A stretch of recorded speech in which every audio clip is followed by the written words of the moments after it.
এখনো স্নো পড়তেছে, খারাপভাবেই পড়তেছে। বাবা রে বাবা, সবচেয়ে বাজে জিনিস হচ্ছে স্নোর মধ্যে পানি হয়ে গেছে, মানে বৃষ্টিও পড়ছে তো স্নো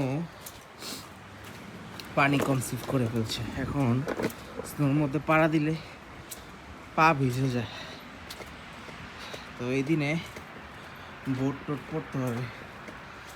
আল্লাহ রে আল্লাহ, পাটা শেষ আমার, কি একটা অবস্থা। আল্লাহ বাঁচাও বাঁচাও, আল্লাহ রে,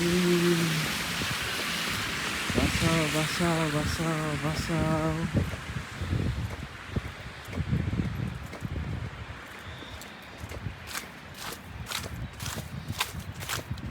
কষ্ট করে চলে যাই, দেখেন পানির মধ্যে পা বাইসে পড়ে।